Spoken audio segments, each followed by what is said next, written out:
So I think it's very clear, they can do what they like. The public is seeing everything very, very clearly. And the chronology of their, the chronology of the last few days, the way they have brought this bill, the things they have attached to it, the delimitation, the 2011 census, it's very clear. They knew this bill is not going to be able to be passed. They just wanted the political credit. Simple as that. कई सवाल हैं, आपके पास वक्त है ना? हाँ, सीधा। पति का जन्मदिन है तो थोड़ा शॉर्ट रखिए। मैम ये सवाल ये है, मैम सवाल ये है, यहाँ पे विमेंस कर लेते हैं। Okay, after this one. Ma'am सवाल ये है कि आप लोग कह रहे थे कि ये वुमेन रिजर्वेशन बिल सिर्फ एक ढाल है, पीछे से मंसूबा डिलिमिटेशन पास कराना है। अभी भी डिलिमिटेशन बिल के लिए कल जब जो मंत्री किरण रिजिजू है उन्होंने कहा कि बाकी दो बिल अब मैटर नहीं करता है, इसको हम बाद में पुटअप करेंगे। डिलिमिटेशन की मैं बात कर रहा हूँ, उस पर आप लोग कैसे आगे इसको चीज रखेंगे? हमारा स्टैंड बहुत क्लियर है, पूरे अलायंस ने अपना स्टैंड बहुत क्लियर किया है और इस वोट से और भी स्पष्ट हुआ है कि हमारी मानसिकता में, मानसिकता नहीं, हमारी समझ में ये जो बिल लाया गया और ये जो 3 दिनों की चर्चा चली, ये महिला आरक्षण की नहीं थी, ये परसीमन पर ही थी। और इस पर हमने सबने अपने विचार बहुत स्पष्टता से व्यक्त कर लिए हैं। अरे यू सेड तो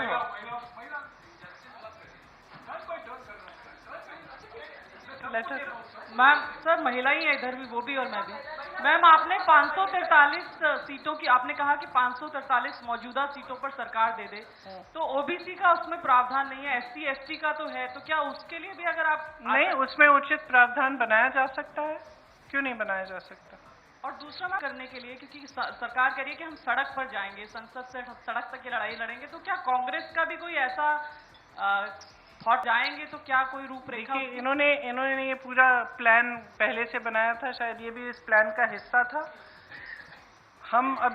कल हमने इनको डिफीट किया है पार्लियामेंट में, हम आज बैठ के हम भी सोचेंगे कि हमें क्या करना है और जरूर करेंगे कुछ। हाँ, प्रियंका जी, सरकार कह रही है कि आप महिला विरोधी हैं, आप कह रहे हैं कि 543 सीटों पर 543 सीटों पर 33%। मैंने तो लड़की हूँ, लड़ सकती हूँ किया, 40% महिलाओं को उत्तर प्रदेश में लड़ाया, वो अलग बात है कि एक ही जीती उसमें से। वो अलग बात है, लेकिन एक निजाम आपने सेट किया। लेकिन यही सवाल था मेरा कि लड़ाई अपनी जगह है, क्या देश की सबसे पुरानी पार्टी ये कानून लागू हो या ना हो, सबसे पहले ये कर सकती है, ये ऐलान कर सकती है कांग्रेस की आने वाले चुनाव में हम बिना कानून के आए हुए 33% आरक्षण महिलाओं को दे देंगे? देखिए, हमारी आशा ये है कि आने वाले चुनाव में वैसे भी 33% महिलाएं चुनाव लड़ेंगी और हम कह रहे हैं बार बार, विधेयक लाइए, दोबारा से लाइए, हम उसको पास करेंगे, पारित करेंगे आपके साथ।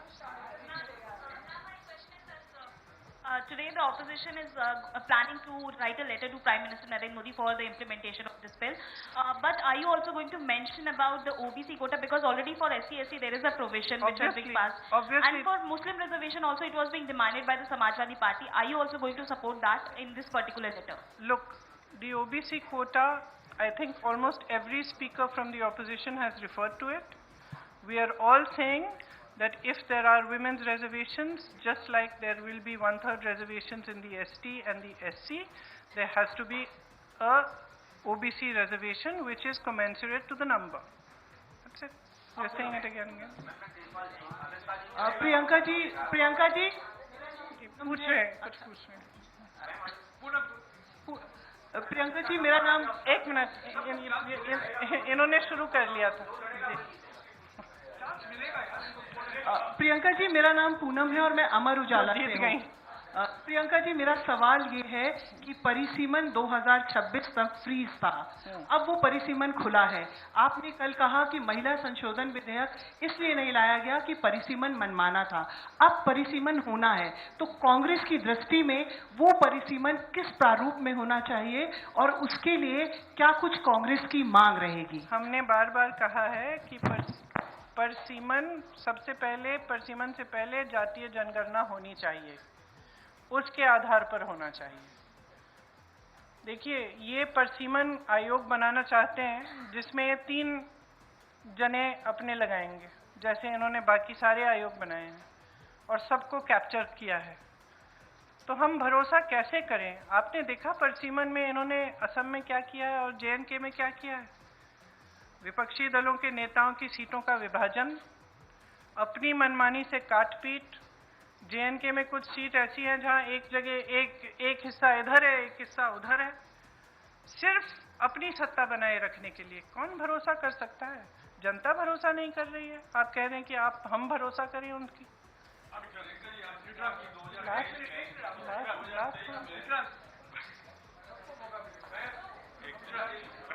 प्रियंका जी, जिस तरीके से 1971 में इंदिरा गांधी जी ने सोचा था कि दक्षिण भारत उत्तर भारत में डिवाइड ना हो, इसलिए सीटें उन्होंने उतनी ही रखी। इवन 2001 में अटल बिहारी वाजपेयी ने भी यही सोचा कि दक्षिण भारत उत्तर भारत के बीच में डिवाइड ना हो, उन्होंने भी फ्रीज रखा। तो क्या आप सरकार से डिमांड करेंगे कि सीटें वो 543 ही रखे, आगे ना बढ़ाए, जैसा कि इंदिरा जी ने और अटल जी ने कहा? देखिए, जैसे इंदिरा जी और अटल जी ने कहा और किया, उस पे फ्रीज की वजह थी। हम ये सिंपल बात कह रहे हैं कि ये जो आप प्रोपोर्शन को बदलना चाहते हैं, ये जो आप कुछ प्रदेशों को का वजन बढ़ाना चाहते हैं, जो छोटे प्रदेश हैं, जो साउथ के प्रदेश हैं, ये कहें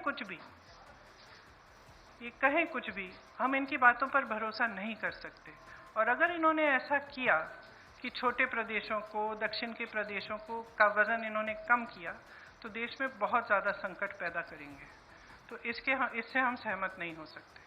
तो हम बिल्कुल इस पक्ष में हैं कि जैसा है वैसा ही रहना चाहिए, प्रोपोर्शन के तौर पर।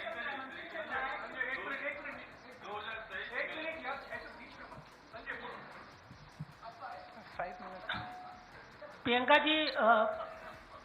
जी, आपने कहा और विपक्ष लगातार कहता रहा है कि लोकतंत्र जो है वो खतरे में है।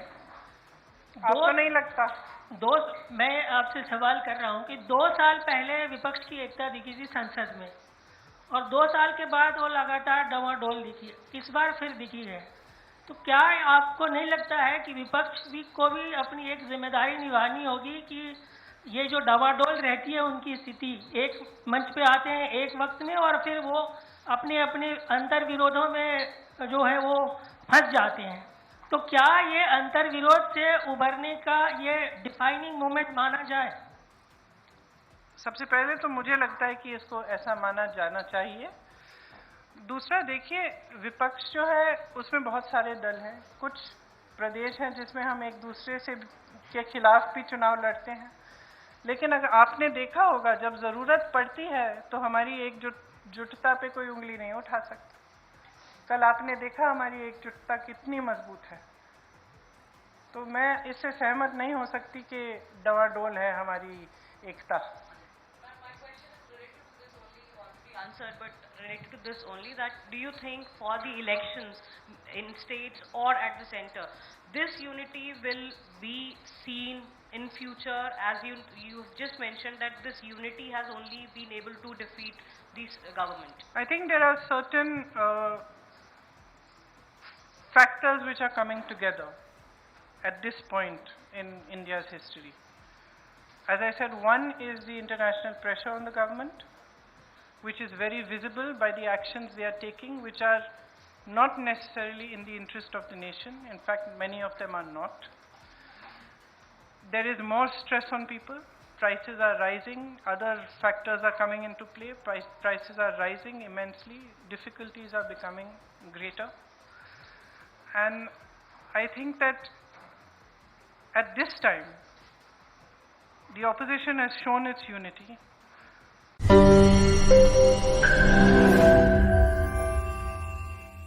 ലോകത്തെവിടെയായാലും ഏത് സമയത്തും 24 വാർത്തകളും ഓഗ്മെന്റഡ് റിയാലിറ്റി പാക്കേജുകളും എക്സ്പ്ലെയിനറുകളും വിശദമായി കാണാൻ ഞങ്ങളുടെ യൂട്യൂബ് ചാനൽ നിങ്ങൾക്ക് സബ്സ്ക്രൈബ് ചെയ്യാം.